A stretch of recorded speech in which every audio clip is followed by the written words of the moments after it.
Hello and welcome to another episode of Ain't It Scary with Sean and Carrie, brought to you by Killer Podcasts, an evergreen podcasts network. I'm the titular Sean. And I'm the very titular Carrie. It's the show that takes you inside the unbelievable, the unexplainable, the macabre, and the bizarre and tries to find an answer. Hi, Caroline. Hi. You know, I wanted to get us back to fun this week. I wanted to get into our roots, you know? There's been a lot of... I know we talked about Slender Man the last 2 weeks, but last week it was about child murder. My ears are... Attempted murder. My ears are still ringing from all those family murders I covered all that time ago, last month or the month before. So I wanted to cover one of the most well-known and most written about, certainly, hauntings in U.S. history. That, of course, is the Amityville Horror. Ooh. And unfortunately, in order to get to that story this week we do have to cover a fair amount of family and child murder. Well, Sean. Well, yes. Don't get on me if you're going to do the same thing. I'm not getting on you. I was the one who did the 4 weeks on X murders. All right.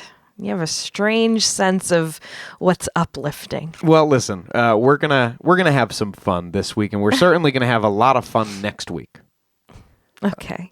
But for those who don't know, the Amityville Horror, and again, this is probably the best known haunting in U.S. history, right?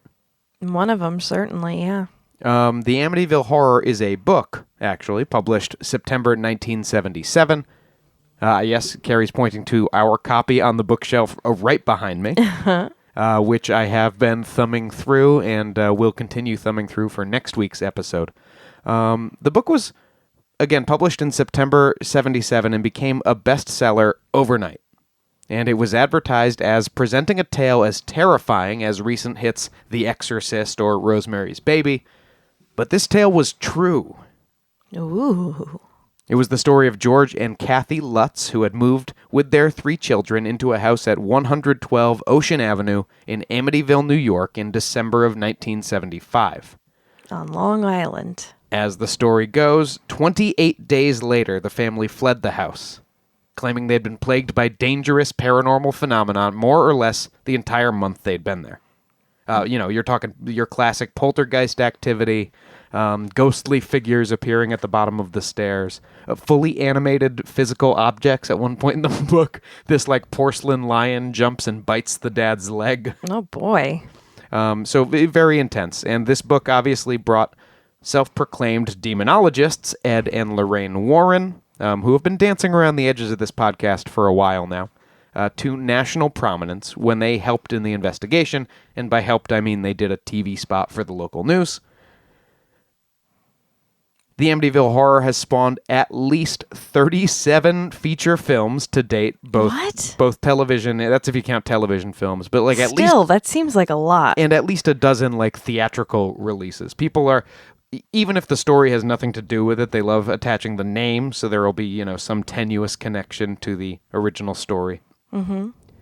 And that 37 doesn't include the Conjuring franchise, which, given that centers around Ed and Lorraine, who were kind of launched into the public consciousness by this story, and I think they sort of in the first Conjuring, don't they kind of obliquely reference Amityville in their past? Yeah, and then in the second one, they flash back to a scene from there. So technically, you could consider all of those 7 or 8 movies a spin-off of this story. 7 or 8. Well, yeah, I guess the nun. Your nuns. Your nuns, your Annabelles. Yeah, I've been to the Amityville Horror House. It's a bit of a rite of passage for anyone in the teenage to young adult realm on Long Island who's interested in anything weird. You got to drive by it. Yeah, because Amityville is a small town in Long Island. And it means Friendville or Friendshipville. Yes, just like Amity Island, of course. Yes. So it's a small town now, or at least the 2010 census, there's less than 10,000 people living in Amityville. So you would imagine even smaller back in the 70s when all this went down. And the house is beautiful. It's got, if you remember what it looks like, it's so recognizable. Those eye windows in the top, the triangular windows, but they changed those. So now they're square. And they also changed the house number, right? It's no longer 112. I don't know what the address is now, but it's not 112 Ocean Avenue. Yeah, but it's a big house.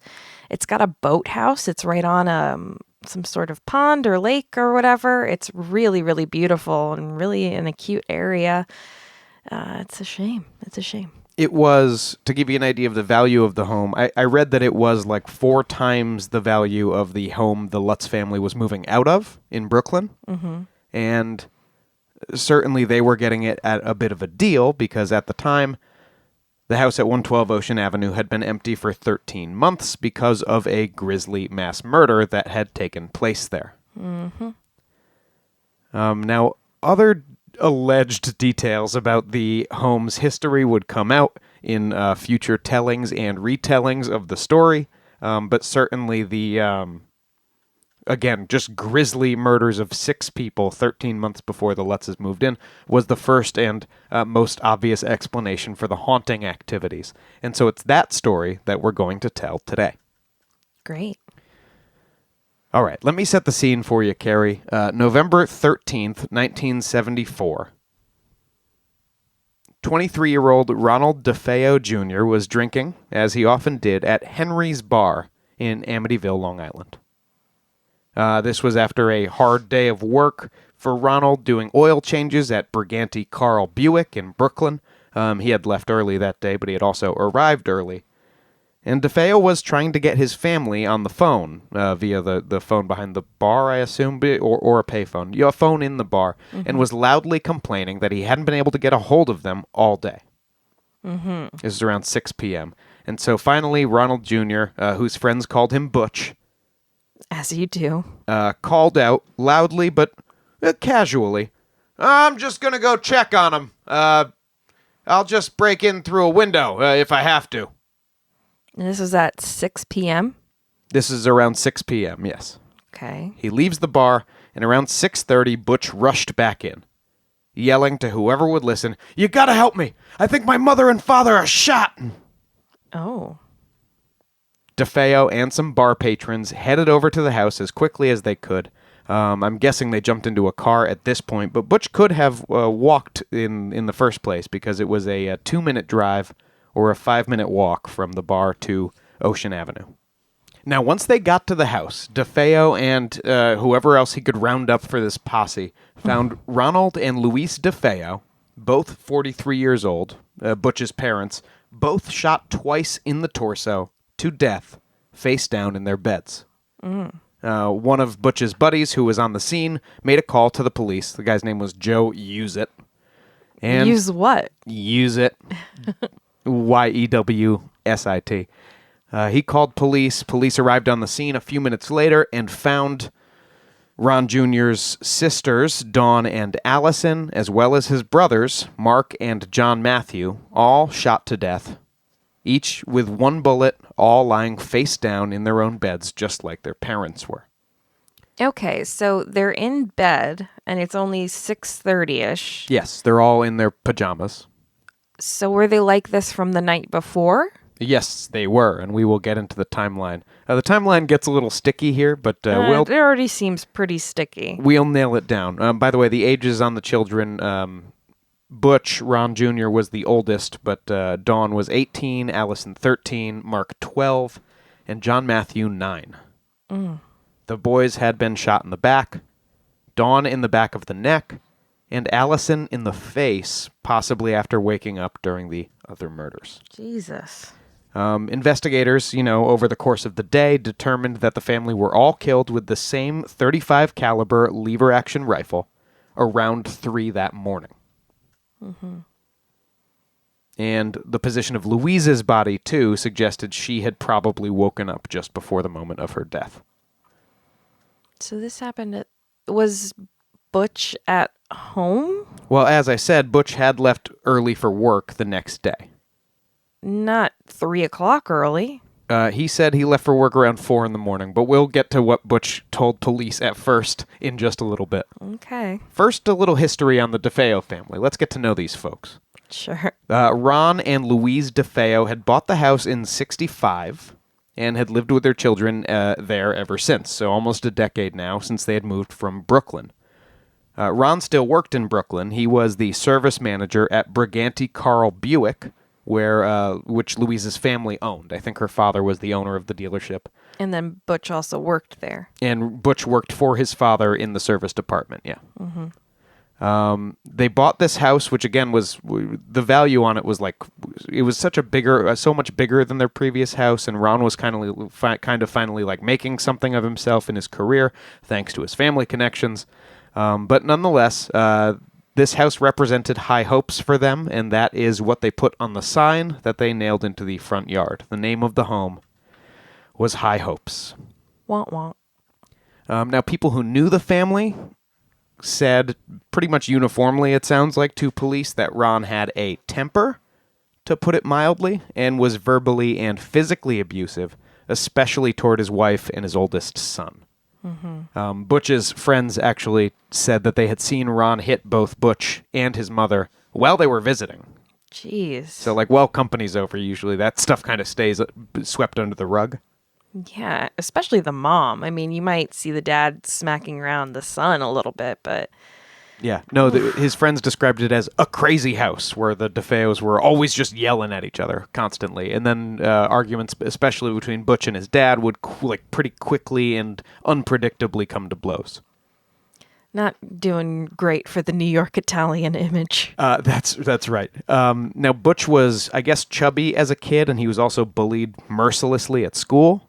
And apparently his dad had always been big on like, well, you got to toughen up, you got to stand up for yourself. But then would also himself bully Butch at home.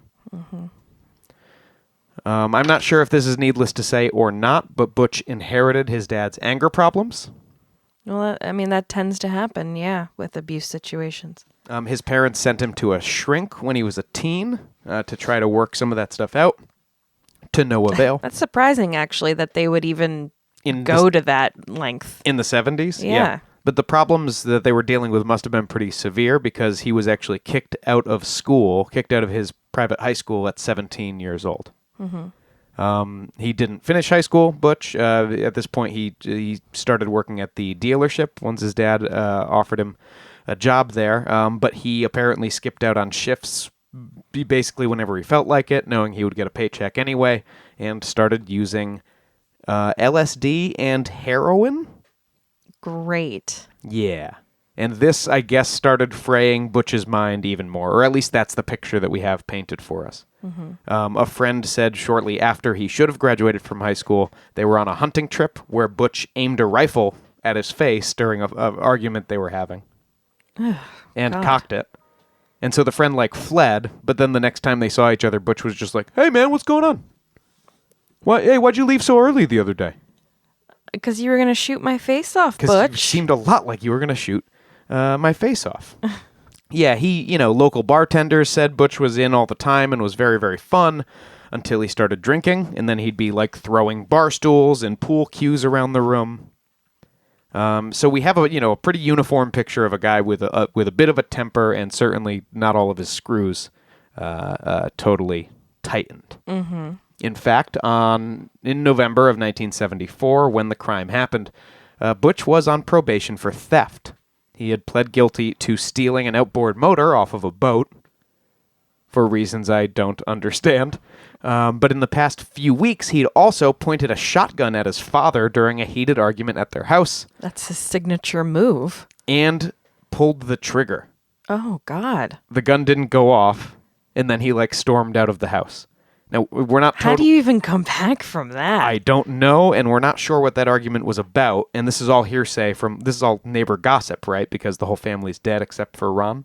Yeah, but I mean, if he got arrested for attempted murder, that would be in the record. That's true. He wasn't arrested for attempted murder, though, and we're not sure what the argument was about, but neighbors said that Butch had also lost about $20,000 of money from the dealership that Ron Sr. had entrusted to him.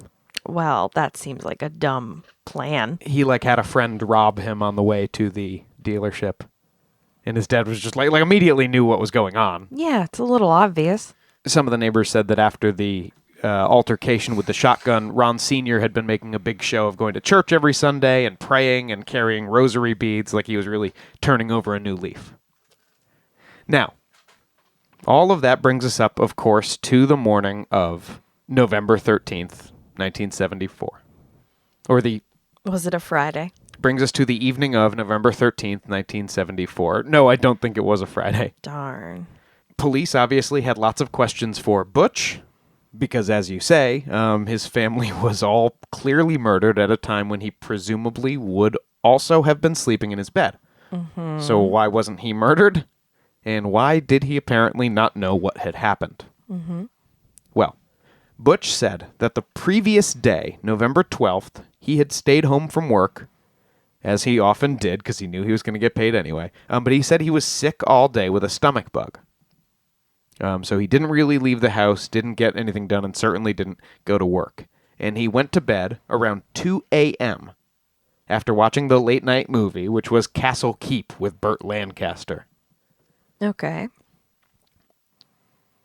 Butch said he woke up around 4. So he slept for 2 hours? He slept for 2 hours, and he said through a shooting? And he said he was awakened by stomach pains. Okay. As he got up, he told police he saw the bathroom light on with his brother's wheelchair. His brother had recently broken his leg.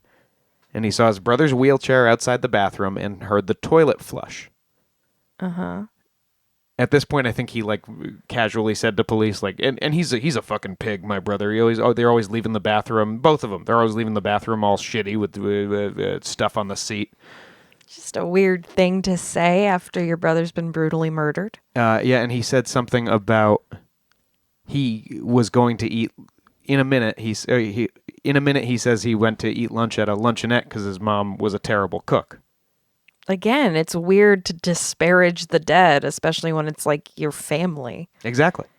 So, hearing the toilet flush and not really wanting to see his brothers, who he didn't seem to have much affection for, Butch decided to leave early for work without seeing any of the rest of the family. Mm-hmm. He ate at a luncheonette. As I said, he didn't want the leftover slop from his mom's dinner.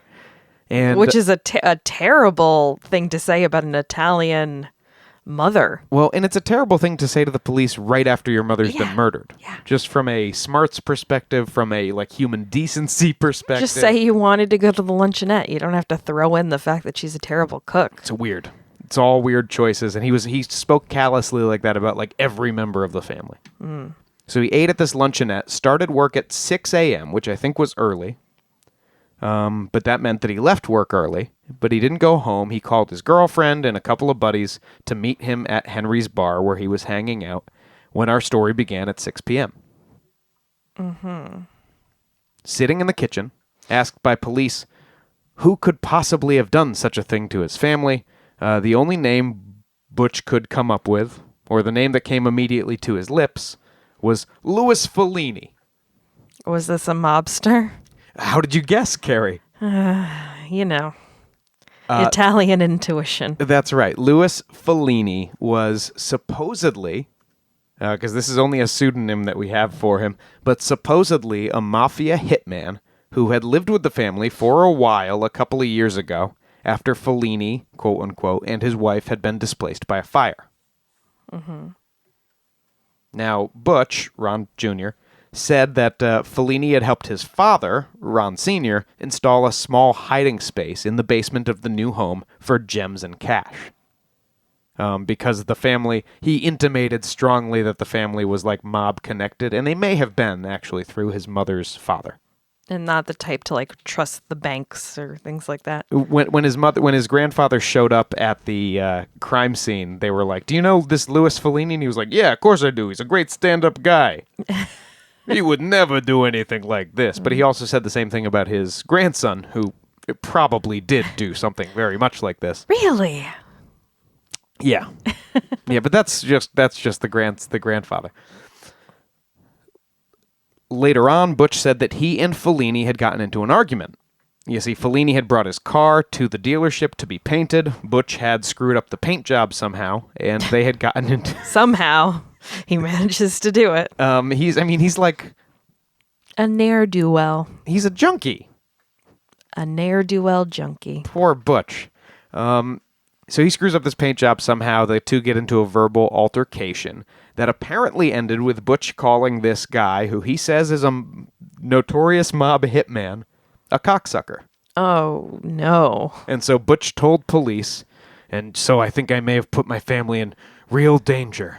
But why wouldn't he kill you specifically for calling him that and pissing him off? Right, he just kills the rest of your family instead? It's not really a mobster thing to kill the family and leave you alive to, like, emotionally suffer. Yeah. If anything, they'll more likely leave the family out of it. Right. Not always, obviously. It depends on what you do and how bad it is, but they're going to get you. Right. Now, Butch said he was very clear on the point that he had never seen Fellini.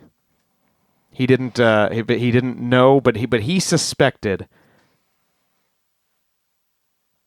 that this Louis Fellini was behind the murder of his family, if anyone was. But he claimed to have slept through the entire murder. So many gunshots. And again, he would have, in this picture he's painted, he would have been the primary target. Yeah. So why is he the only one left alone, and he just gets to get up and go to work the next day? I don't know. So that was the story, the story that Ronald DeFeo Jr. told to police about the murder of his family. Of course, the police were still gathering evidence, and as we know from covering so many crimes like this, Carrie, evidence always tells. Mm-hmm. But we'll get to that in a minute. So far, what do you think of this crime? You really have to ask? I do. It seems clear that Butch did it himself, then went about his day and did the whole trying to call the family thing to sort of establish some kind of alibi, but didn't really think it through whatsoever. No, I've been trying to call my family all day. My question would be, obviously he has a bone to pick with his dad and maybe even his mom, but why is he killing the whole family? But, yeah, he's not a well man. Oh, he's definitely not a well man. So we'll get to his courtroom testimony and the whole thing a little later.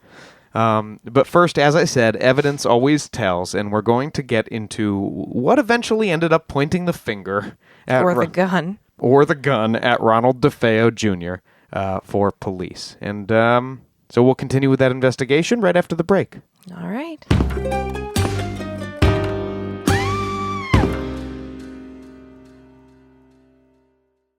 Something is creeping in, don't follow it down. 24 hours ago, I found out the person that I've been dating for the last 6 months is a con man.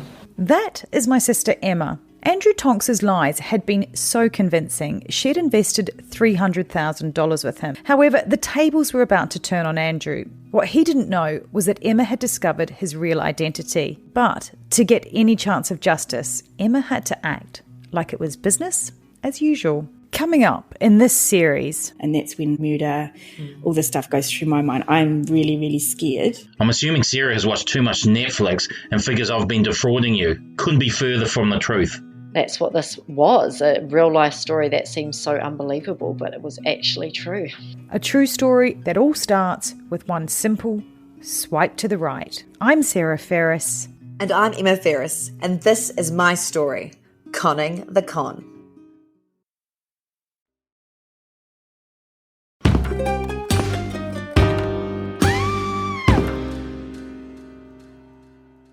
Welcome back.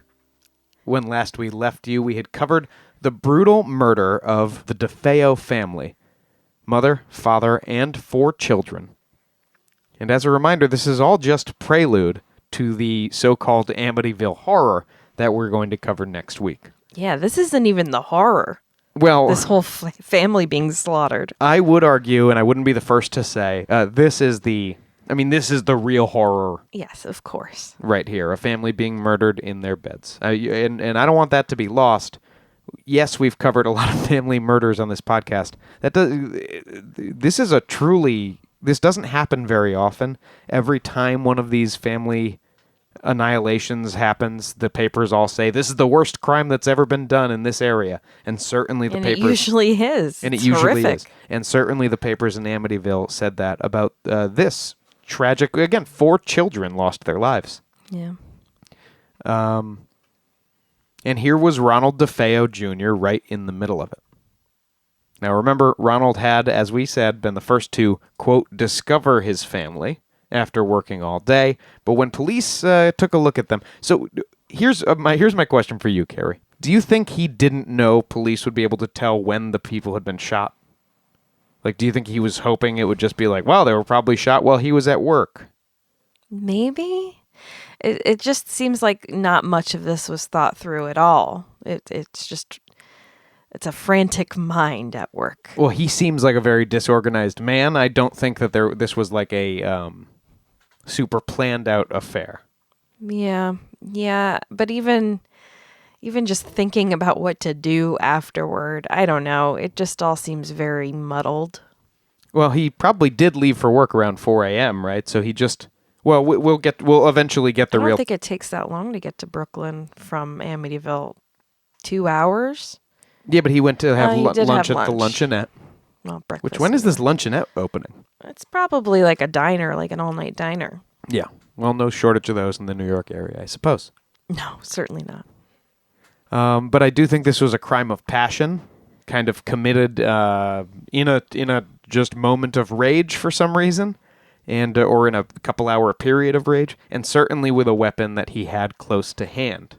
And he loved pointing that shit at people. And again, it was a 35 caliber Marlin lever action rifle that police decided the crime had been committed with. Now, it just so happened that while searching Butch's room, police found 2 cardboard boxes, white cardboard boxes, long ones, like the kind you would get a gun and store a gun in. And the 2 boxes happened to be labeled. And the 2 labels were for a Marlin 22 caliber rifle and a Marlin 35 caliber rifle. Mm-hmm. It wouldn't be long before the police would find the rifle itself, but they were going to need, spoiler alert, Butch's help with that one. Now, I'm kind of surprised by that, actually. He doesn't seem like a good hider. He wasn't, but they hadn't gone far enough yet in their footwork, because it didn't really take much to get Butch to fold. Investigators questioned him for about a minute, it sounds like, after they found this gun box, before he acknowledged that the crime had happened more between 2 and 4 a.m. His story up to that point was, well, they must have been killed after I left the house because someone was flushing the toilet, right? Now his story is that he somehow slept through a bunch of people being murdered by a gun. Well, that's kind of what investigators asked him. So hold on, if this Fellini was coming after your family because of you, how did you sleep through it, and why were you allowed to sleep through it? Mm-hmm. And left alive. And now Butch amended his story for the first time of many. As they do. Now, he said, okay, all right, you got me. Fellini, right? He woke me up around 3 a.m. with a gun to my head. And it was him and another man there. Mm. And Butch said that... The one-armed man. The one-armed man, of course. And Butch said that Fellini and this fantasy accomplice, who he couldn't describe in any way, led Butch from room to room, murdering each member of the family. In front of him. Mm-hmm. And as he was, he sort of got, he's a very bad murderer. Yeah. Ron DeFeo Jr. But as he was getting into this description, it sounds like he sort of just got carried away and started adding too much detail. And so he's going, and so then I was picking up the casings from that one. And they said, hold on, Butch, why were you picking up the casings? He's a vampire. When you scatter things in front of him, he's forced to count them. You don't think this was your gun they were using, do you? You say you weren't involved in planning this crime. Why would you have been picking up the casings for them? And he's sort of scrambling for answers, and the investigators finally said, Butch, they were never really there, were they? Fellini, the other guy, they were never there. Mm. And when Butch finally cracked, he said, no, it all started so fast. Once I started, I just couldn't stop. It was so fast. This isn't a Pringle. Once you pop, the fun don't stop. That's exactly what it was. Butch explained that he slid the gun out of its box late at night, crept into his parents' room, stood at the foot of their bed for a moment, shot his father through the back, then his mother as she started to stir in her sleep. Then he went to his brother's room and shot each of them in the back, standing at the foot of their beds, sort of parallel little twin beds, right? Mm-hmm. Then Dawn and Allison, just as described before. And only Allison appeared to be starting to wake up? That's crazy. It is one of the remaining questions and one of the many, many things that like still throws dust up around this story. But yes. Was there a toxicology report on the victims? Police also found, by the way, that Butch had been attempting to buy a silencer in the months before this crime, but hadn't been able to get one. Right. So again, was there a toxicology done on the victims? There was. No drugs in their system. At one point, I think Butch actually claimed while he was in prison to have drugged or poisoned his family, but again, the toxicology report said that hadn't happened, so... Because I could totally see him being like, well, her food was terrible anyway. No one would know. Right. Huh. That's weird. After the whole bloody business was done, around 3 a.m., the dog was barking outside. Neighbors had also reported the dog going crazy around that time. Did he leave the dog alive? He did. He didn't kill the dog. Oh. Butch calmly took a shower, trimmed his beard, and dressed in his work clothes. He took the bloody night clothes he had committed the crime in and wrapped them and the rifle in a pillowcase. And on his way over to the luncheonette, he just dropped them off in a storm drain. Mm-hmm. Were they found later? Yeah, they were found in the drain? Once he got to this part of the story, he led investigators to the storm drain and showed them the evidence. Mm-hmm. And now it was time for a trial to begin. In what was, and you know, in these cases, the trial is always a media circus. Because, again, this is the crime of the century in this particular area. Mm-hmm. And even in the New York area, the murder of 6 people is such a shocking thing. And the last member of the family being on trial for the murders, it's going to get a lot of attention. So, media circus as the trial begins on October 14th of 1975. And is this where the devil made me do it enters the equation? No, it wasn't the devil made me do it so much as an insanity, just a general blanket insanity defense. Well, there was a point where he said demons were possessing him. Yes, but that was one of his later revisions. Oh, okay. So not during the trial. No, Ron DeFeo Jr. would tell several additional versions of how the night his family died went over the years after this trial. Mm. For the time being, it was more of just trying to prove his attorneys just wanted to prove that he was too crazy to be held responsible for his actions. Meanwhile, the prosecution's case, obviously, was mainly just proving that he was cognizant of his actions and should stay in prison for the rest of his life. I mean, as we talked about last week, an insanity defense is hard to get away with. Very. You have to be very crazy. Yeah. So the defense attorney representing Butch was named William Weber, and his first move was to try to get the whole trial thrown out. Butch didn't have access to counsel before his arrest or before his confession. Well, that's not good. It's not good, and the lawyers also alleged that he'd been beaten during his interrogation and that it was a forced confession, but those claims ultimately didn't stick, and we were moving ahead, baby. Gerard Sullivan, the assistant district attorney, was personally assigned to handle the prosecution. Now, Weber made I would say, a non-standard choice, but maybe you have to do this. Yeah, I don't know. What do you think? If you're trying to mount an insanity defense, do you have to put your defendant on the stand? I'm trying to think of examples where that's happened before.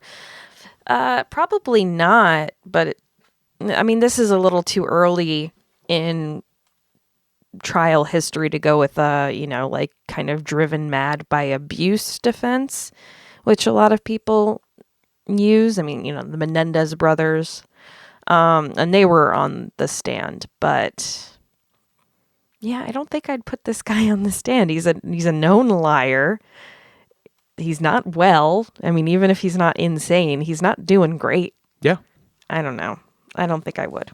So his lawyers were arguing that Butch was not guilty by reason of insanity, but Butch spent his actual time on the stand mostly claiming he was not guilty by reason of self-defense because the voices in his head had told him that his family would murder him if he didn't murder them first. Mm-hmm. So yes, Weber did put him on the stand. And while examining his client, Weber showed him a picture of his mother lying in bed, shot in the back twice. And Butch said he'd never seen that person before in his life. That's not my mother, sir. Mm-hmm. Then he was shown a picture of his father, also from the crime scene, and asked if he killed him. And he said, "Did I kill him? Yes, sir. I killed them all. I killed them all in self-defense." Even like the 12-year-old? I picture him putting on like extra crazy voice at this point, which is why I'm putting on extra crazy voice. I mean, he clearly knew he had done something wrong because he tried to hide the evidence, even however shittily he did it. And Yes. that's kind of the main thing of an insanity defense. Well, yes, exactly. And we talked about this. We talked about this with the Slender Man thing last week. All of the, planning and attempts to. Well, I guess they didn't really attempt to hide what they'd done because they thought they were just going to vanish, right? Yeah, they thought they were going to go off with Slender Man. Right. Now Butch couldn't have thought Slender Man was coming to take him away because he did make sure to get those clothes and that gun into the storm drain. But he went on to tell his attorney, "As far as I'm concerned, if I didn't kill my family, they were going to kill me. And as far as I'm concerned, what I did was self-defense. There's nothing wrong with it. When I got a gun in my hand, there's no doubt in my mind who I am. I am God." Oh, it does sound pretty crazy. That does sound pretty crazy. Now you're mounting an insanity defense. Yeah, my when you claim you're God or Jesus. Only when he has a gun in his hand. Well. But Sullivan sounds like a pretty savvy prosecutor. Mm-hmm. And I love reading these savvy cross-examinations, So Sullivan, why don't you read the lawyer right there? Okay. You felt good at the time? Yes, sir. I believe I felt very good. Is that because you knew they were dead? Because you had given them each 2 shots? I don't know why. I can't answer that, honestly. Do you remember being glad? I don't remember being glad. I remember feeling very good. Good. Why does he sound like a character from Red Dead Redemption? He was... because I've played it pretty recently, and yes, you're right. It sounds like Micah. Mm. That's who I'm doing, I think. Sure. Sullivan, this was him trying to show lack of remorse, but he ultimately was also trying to provoke Butch. And eventually he did, to the point where Butch interrupted a question to say, "You think I'm playing? If I had any sense, which I don't. But if I did, I'd come down there and kill you now." I love that. It's like, so wait, he so remembers you're holding back from killing him because you don't have sense? He remembers halfway through his sentence that he's trying to do an insanity defense. Like, if I had any sense, which I don't, you're not going to get me. But it still doesn't make sense, which I guess is the point. Yeah, he makes a good argument that he's a crazy person here. But again, we do know that he knew what he did was wrong. Mm-hmm. But both sides brought, and this was what this trial was always going to come down to, both sides brought expert witnesses, quote unquote, who were psychiatrists who gave their opinions on the defendant's mental state. Right. So that's kind of like a wizard battle. I like when a trial becomes like 2 experts shooting it out. And ultimately, it sounds like both the experts really did their research and did the work, but it was Sullivan who had the better cross-examination, whereas Weber just kind of sent his guy up there and let him dryly give the facts, Mm-hmm. But Sullivan also argued the removal of evidence from the crime scene was obvious proof that Butch knew what he did was wrong, mm-hmm. and was trying to get away with it. That was kind of the linchpin of his argument. Yeah, I mean, as badly as he did it, he was trying to get away with it, so. Yeah. Now, the jury agrees with you, Carrie, and with me, and with Sullivan, that Butch had known that what he did was wrong, and so Ronald DeFeo Jr. was found guilty on Friday, November 21st, 1975, of 6 counts of second-degree murder. It actually did take a couple of, rounds of jury deliberation. There were like 2 holdouts who wanted to say he was too crazy. But there was never, even going into the courtroom, there was never any dispute over the events of that night. Who actually did the killing. Right. Yeah.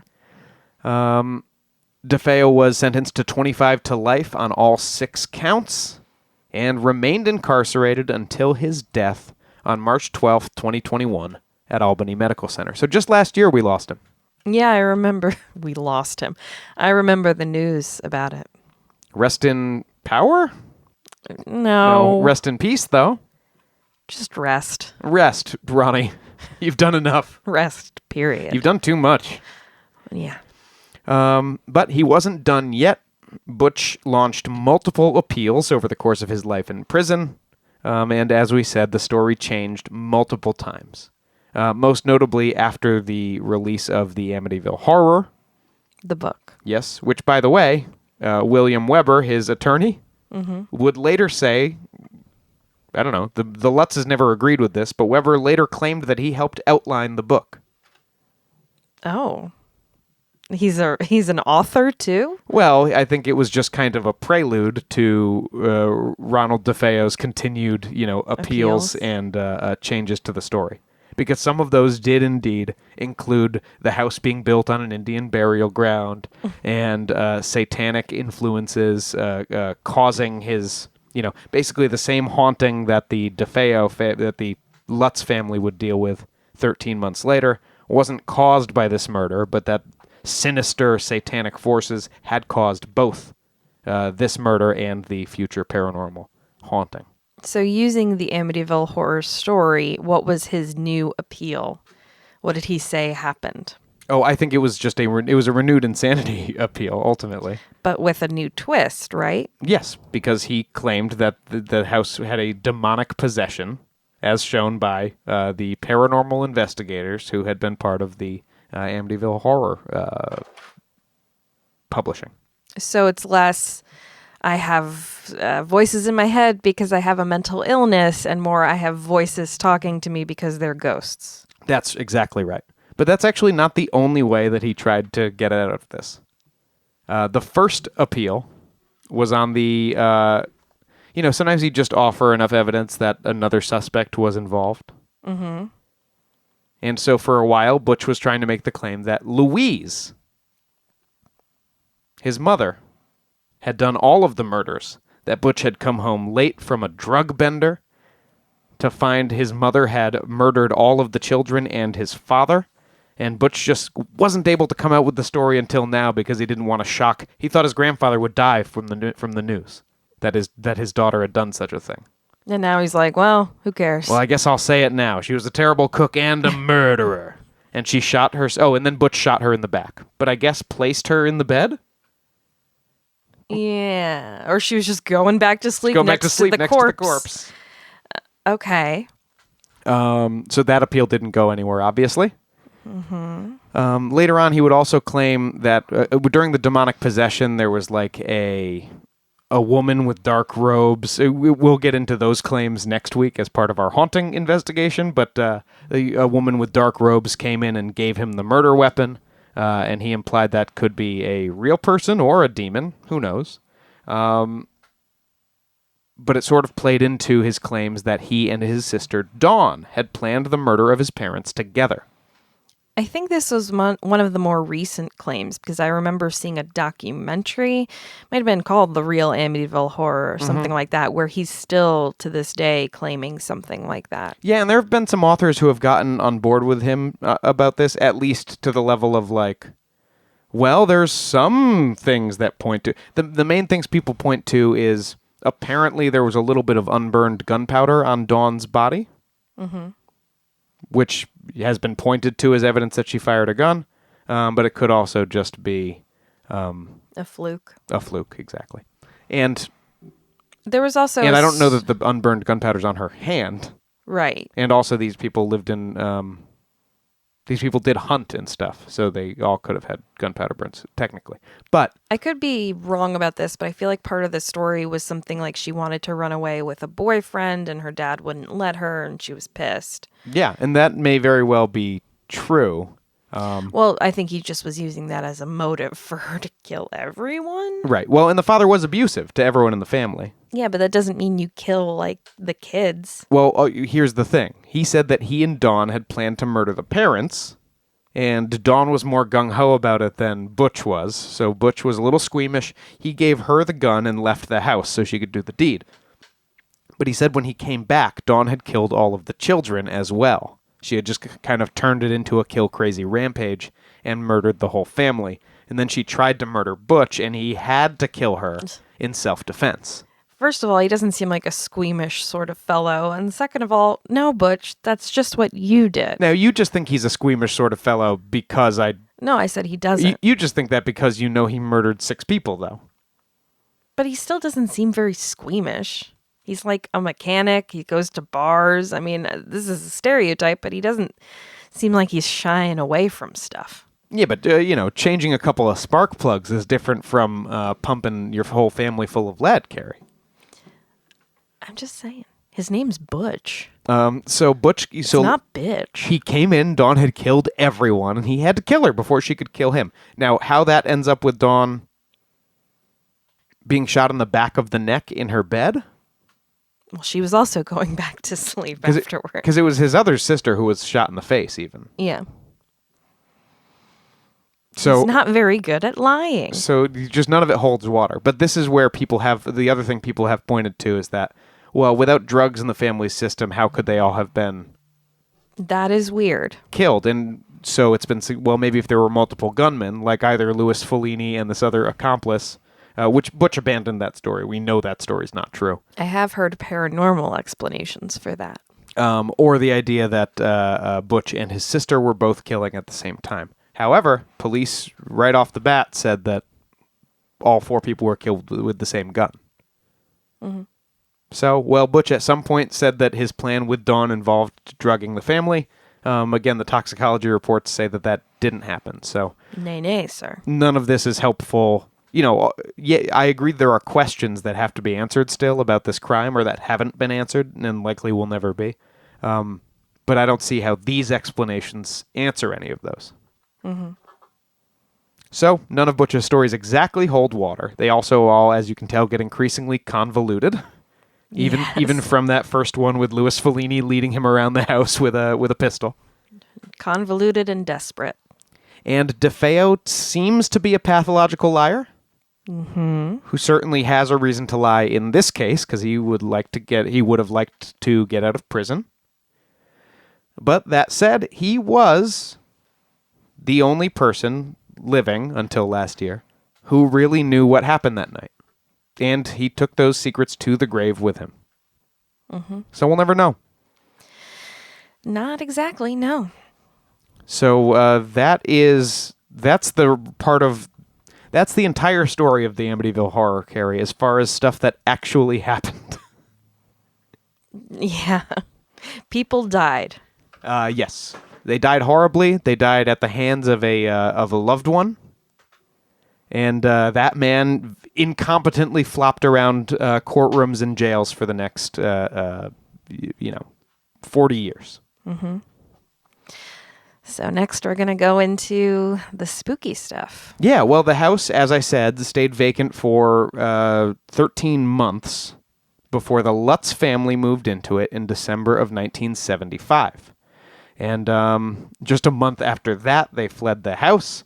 And in between that time, we had all of the makings of the horror story, the indelible American horror story that remains in our imaginations to this day.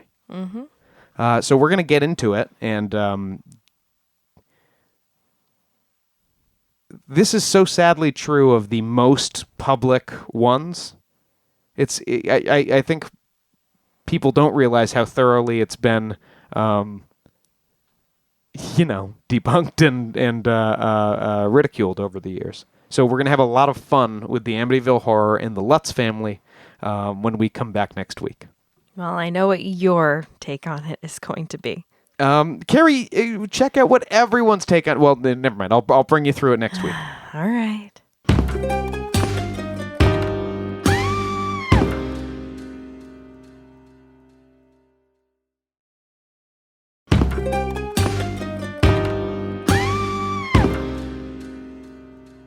It's me and my boo. A viral video this week poses the question, can ghosts speak to us through Alexa? I can't get our Google Home thing to answer me half the time, Well, ghostly or not. it just doesn't like you. Yeah, that's true. It works You fine do for you. swear at it.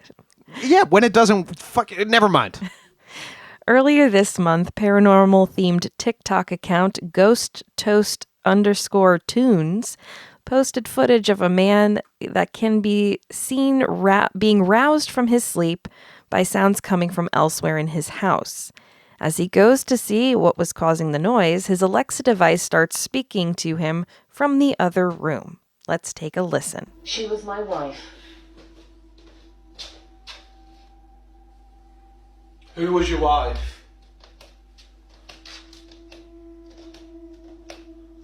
Who was your wife? You took her from me.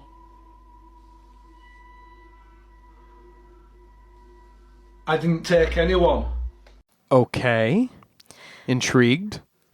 And as he waits to hear if the Alexa will say anything else, an odd dark mist can briefly be seen manifesting and then disappearing behind the man. I found her here. I found her. Who?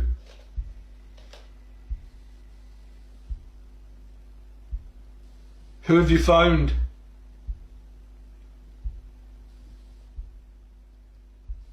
Use that device again. Tell me who. Tell me your name.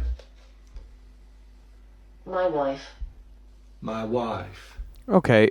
His account name is Ghost Toast Tunes? No, this So he's is already- just who reposted the video. Okay. According to Coast to Coast AM Facebook, the fellow's name is Lee, and he runs the Really Haunted YouTube page documenting his experiences living in an allegedly haunted house. So if you just type in Really Haunted into YouTube, you'll bring up his channel. But he does have a YouTube channel dedicated to showing how haunted his house is? Yes. Some commenters, however, stated that he has been debunked by other YouTube channels. I haven't dove in to see this because it's just YouTubers commenting on other YouTubers. But yeah, he seems to be a known entity in the paranormal YouTube community. It does seem possible to have Alexa say specific things thanks to its skills capability, but whether they can do so unprompted, like not, saying, "Hey, Alexa," or if they can do so guided by a connected computer where you're just typing in words for the Alexa to spout out, I'm not quite sure. We are a Google Home family after all. Hey, Google, hit the theme song.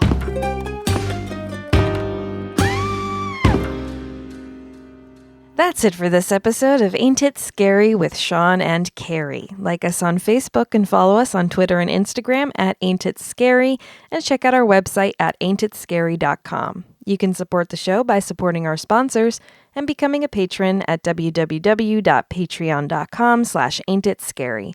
And please subscribe to the show and throw us a 5-star review on Apple Podcasts and also now on Spotify. We'll be forever grateful. Yes, special thanks to our beloved top-tier patrons, Nate Curtis, Sean O'Donnell, Jared Chamberlain, Maria Ferrante, Robin McCabe, Comfy Mike, Alex Nakutis, Ryan Regan, Christy Atchison, and Ira. We love you all very much. See you next Thursday. Show created by Sean and Carrie McCabe, music by Kyle Ryan, and you can find Kyle at his YouTube channel, Music is a Verb. Ain't It Scary has been brought to you by Killer Podcasts and is a production of Longboy Media. Something is creeping in, don't follow it down. 24 hours ago, I found out the person that I've been dating for the last 6 months is a con man. That is my sister Emma. Andrew Tonks's lies had been so convincing, she'd invested $300,000 with him. However, the tables were about to turn on Andrew. What he didn't know was that Emma had discovered his real identity. But to get any chance of justice, Emma had to act like it was business as usual. Coming up in this series. And that's when murder, all this stuff goes through my mind. I'm really, really scared. I'm assuming Sarah has watched too much Netflix and figures I've been defrauding you. Couldn't be further from the truth. That's what this was, a real-life story that seems so unbelievable, but it was actually true. A true story that all starts with one simple swipe to the right. I'm Sarah Ferris. And I'm Emma Ferris, and this is my story, Conning the Con.